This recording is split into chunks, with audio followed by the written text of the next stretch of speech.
Welcome and good morning. It's October the 2nd. Can you believe it? Already the midst of October is here, but hashtag it's finally Friday. Good to have you with us on Up to the Minute. I'm Todd Duplantis. We've got your HCC news and information for the next half hour to get your weekend started.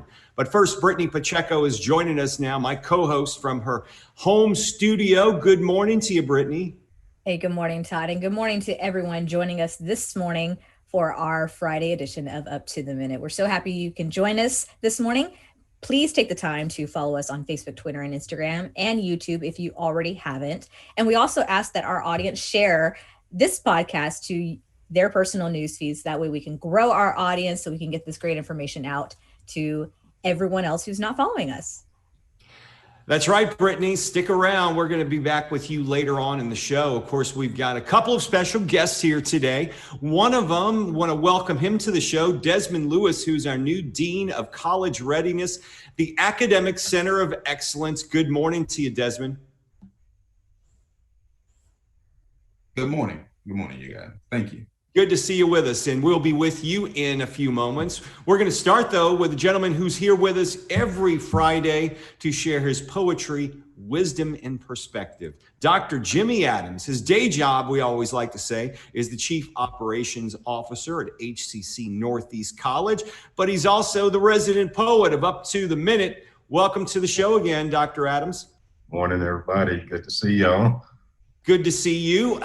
First, we'll ask you as normal, how are things going out at the Northeast College? We're pretty busy. We're trying to get ready to bring students back on Monday for all of the lab-based classes. And so we're in preparation for that across the district. So pretty hectic getting, all of the social distancing and things in place so that we can keep our faculty and students and staff safe. So.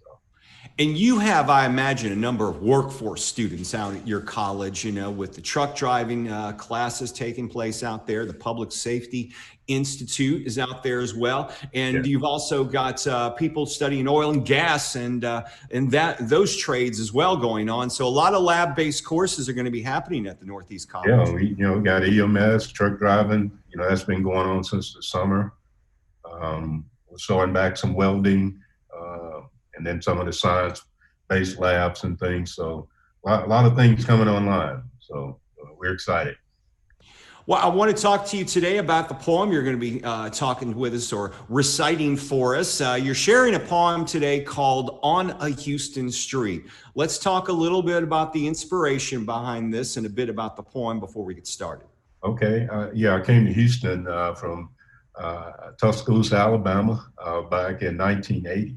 And so when I came to Houston, and I was noticing a lot of people on the side of the streets, almost at every corner selling, panning for money and food. And every other corner, there was somebody trying to sell a Post or a Chronicle newspaper. And I was just shocked by that. And I didn't know it was that, widespread, but it was all over Houston at that time in the 80s. And it seems to have kind of slowed a little bit, but I know with this pandemic, it's probably going to we'll probably have a lot more people adding to that, unfortunately, to that, population. So I was touched by that, and I wrote this poem based on that. And that's why I had the title of Houston in the title. Well, let's give it a listen, if you would. Just go ahead and get started. All right. Okay, Nathan, cue the music. Homelessness in America is an alarming reality. When I came to Houston, I was shocked to see the number of vagrants on the corners of the streets. I was saddened and touched by what I saw. I would always ponder the question of how these people came to be living on the streets of our city. If you take the time and listen to their stories, you will begin to understand their reality. This is the reality of what I've witnessed. It's titled On a Houston Street. Nights are cold. The wind cuts deep.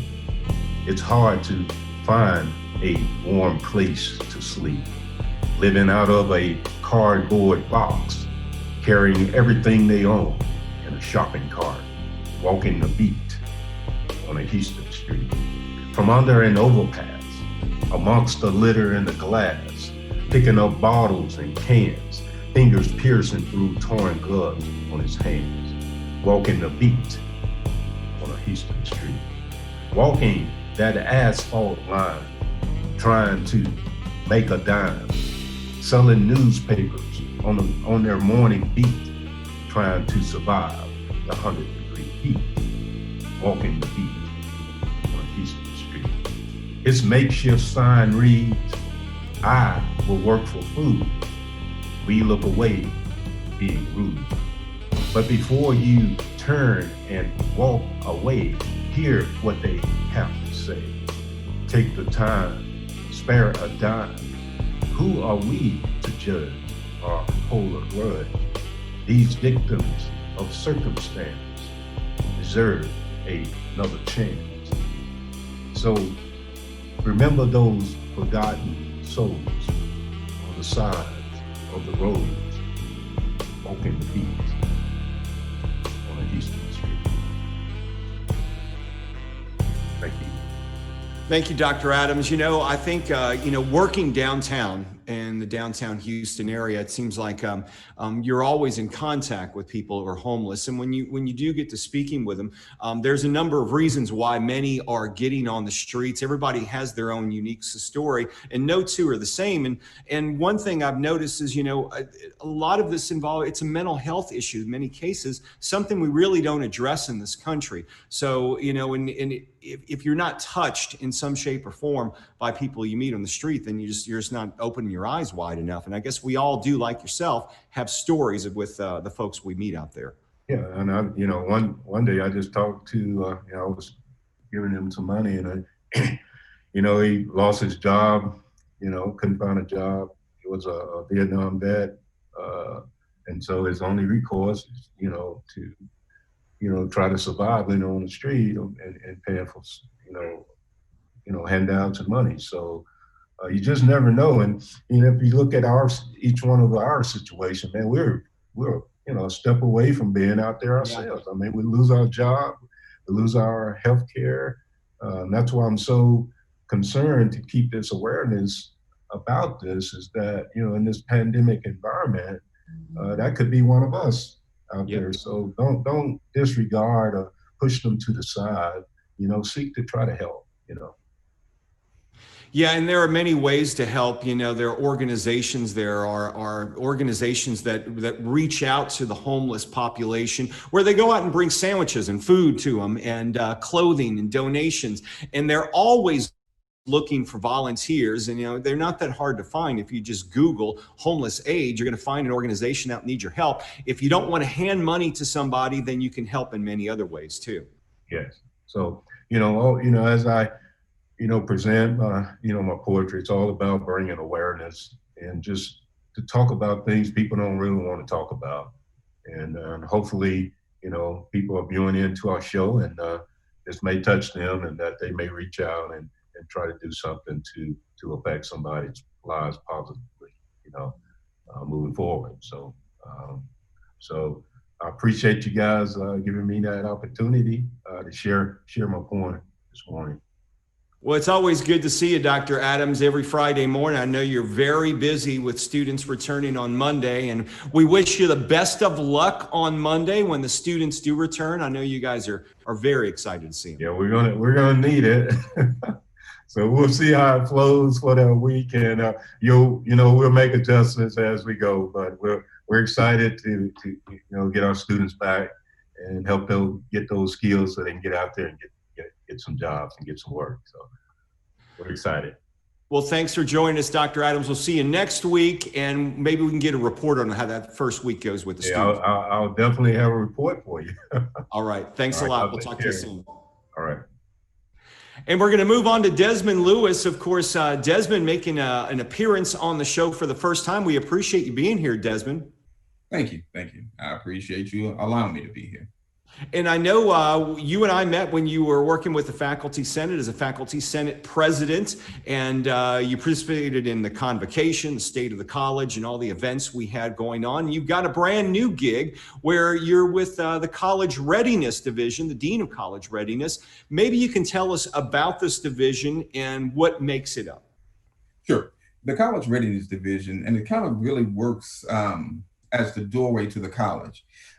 What Dr. Adams was talking about in regard to homeless populations, marginalized students, or just individuals in the city that just need that extra help. Now, I don't want to analogize the College Readiness Division or its population to homeless population, but the reason I made that statement is that many of our students at the institution are homeless and find themselves in those situations. And many of our students have gaps in learning and deficiencies.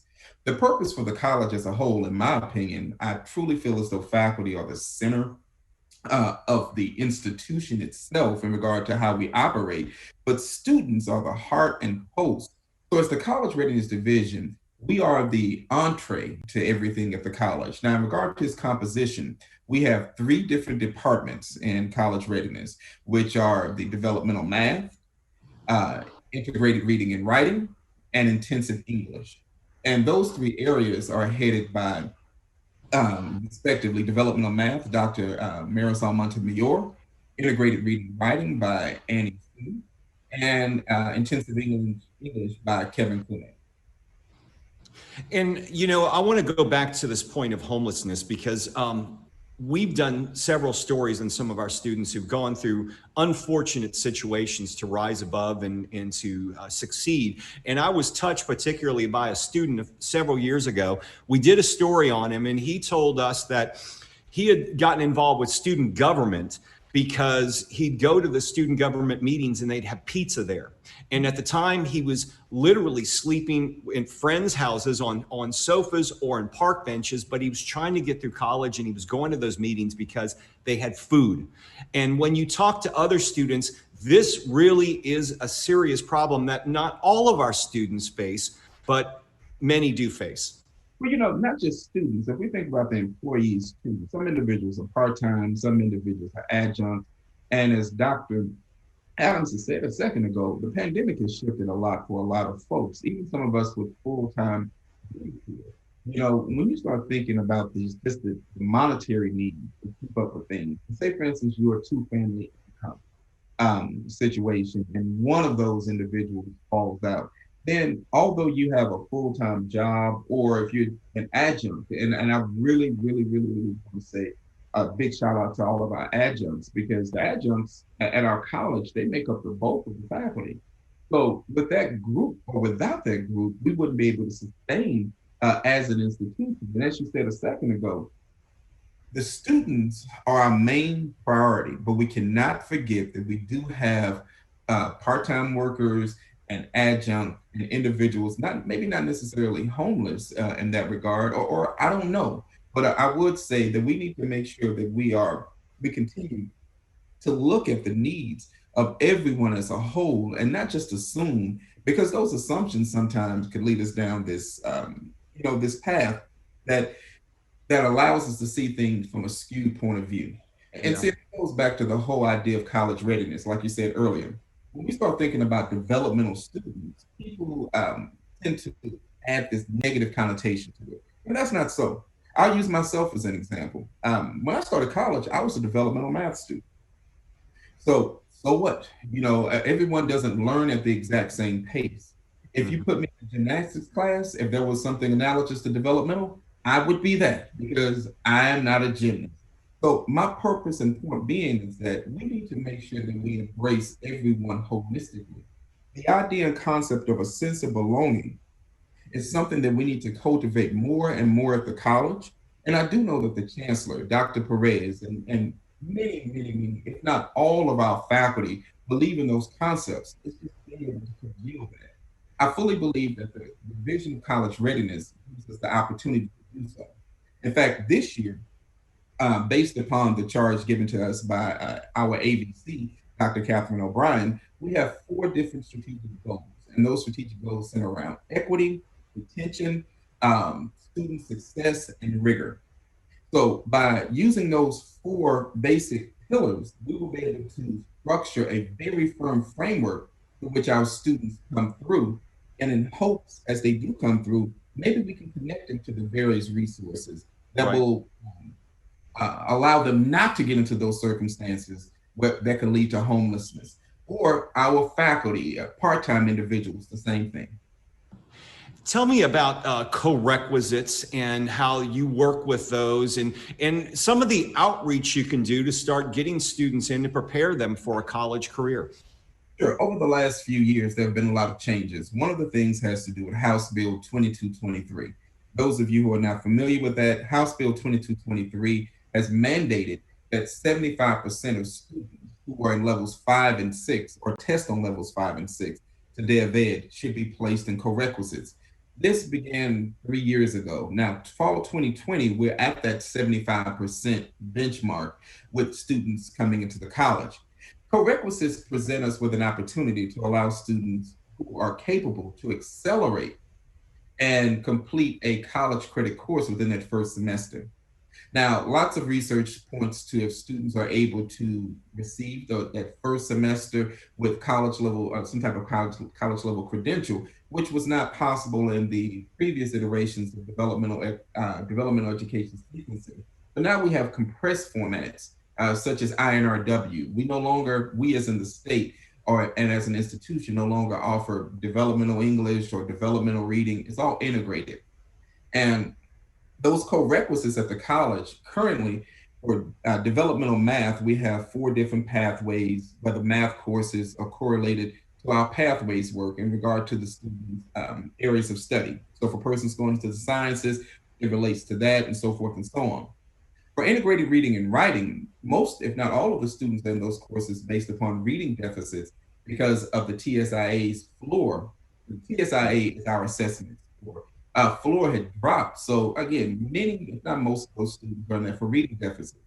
So what we've done, in addition to our successes with pairing with English, we've also paired with humanities, history, and sociology. That's going to allow things to branch out more into the institution. So that's what co-requisites are now. And in regard to getting the word out and more advertisement in that way, I'm in the process of working more so with advising and other parts of the college to make sure students, faculty, advisors, and everyone is informed about how everything works. Are you noticing, well, I know you just started in this position, but I imagine the goal would be to notice is if students get through that first semester of college successfully, they have that taste of success, and that just launches them on the pathway to a successful college career. Well, there have been presentations to the board that speaks to that. And those presentations, are available again on our website.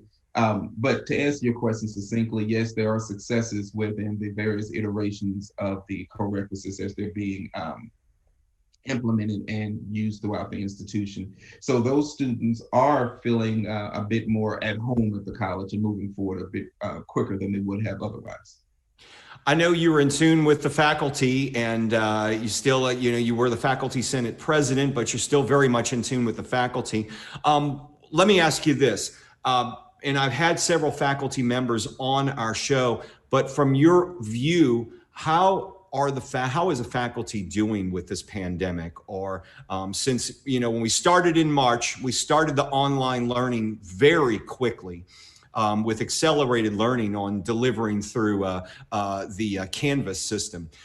How are things now from your perspective as we're moving forward with this? Well, I can say this, it's no different from anyone else from what I've seen.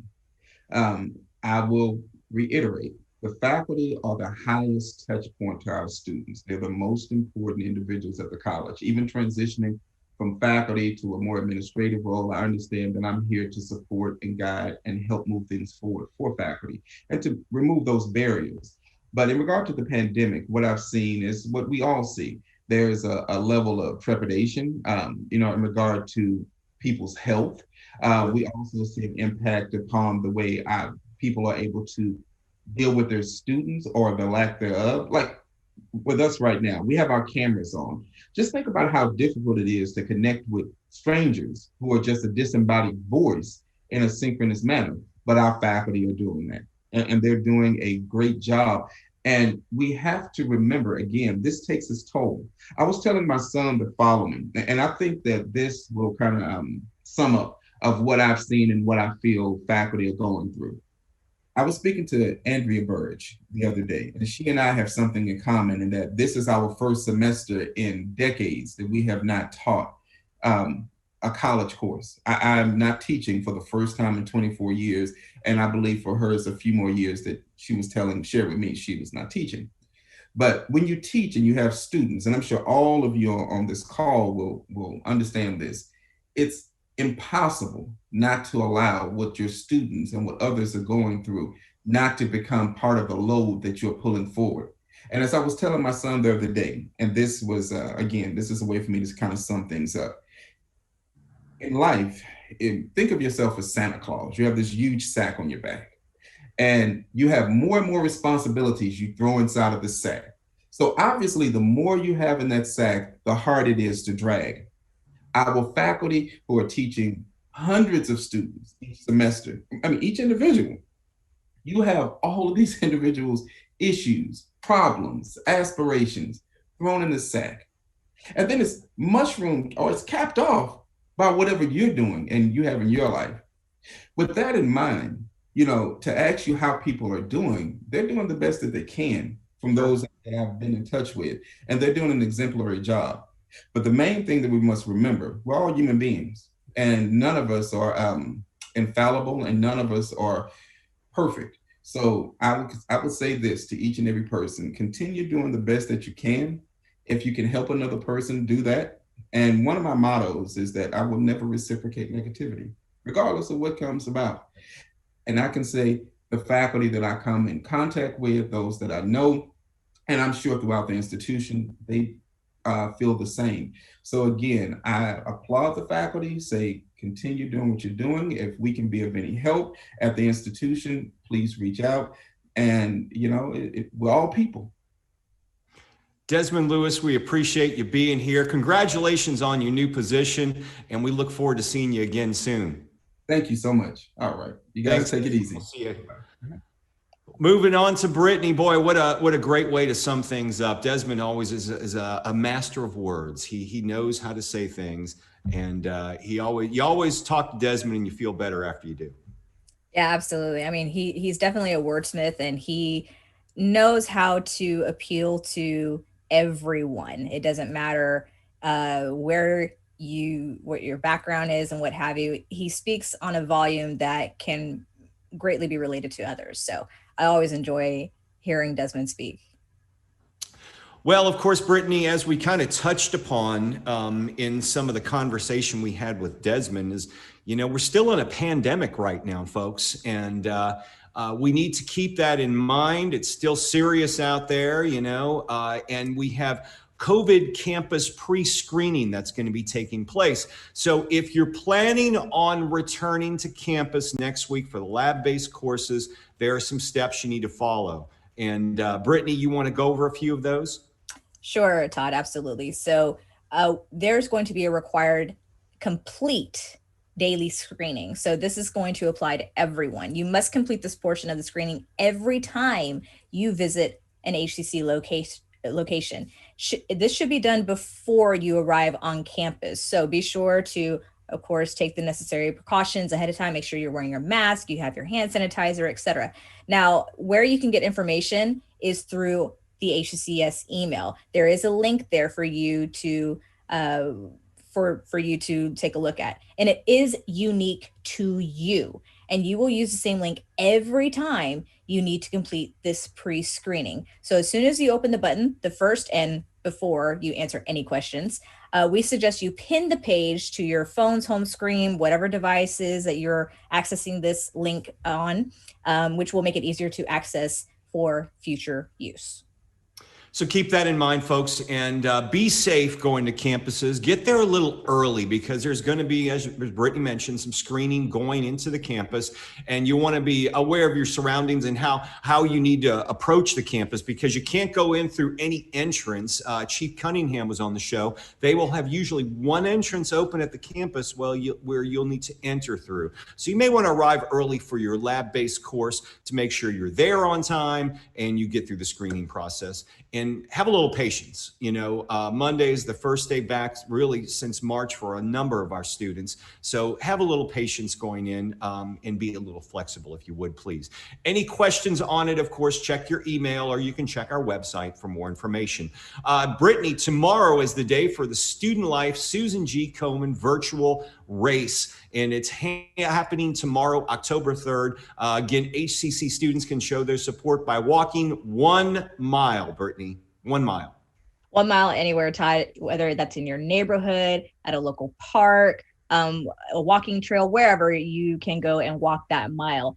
You do need to register ahead of time for this event, of course. So be sure to visit the Student Life webpage, which is hccs.edu/studentlife, or you can email them at hcc.studentlife@hccs.edu. And the best way to register is to check your emails for the link. So once again, this is going to be your HCCS email. Any and all communications from HCC is going to go to your designated HCCS email. So make sure you're checking that frequently. So we have a filmmaking series here at HCC. The next one is Tran and Massa. One and On and Up is what it's called. HCC's Visual and Performing Arts Center of Excellence continues its series of free virtual workshops with these former HCC filmmaking students who now teach here and run their own company, On and Up Productions. Anna Tran and Kristen Massa.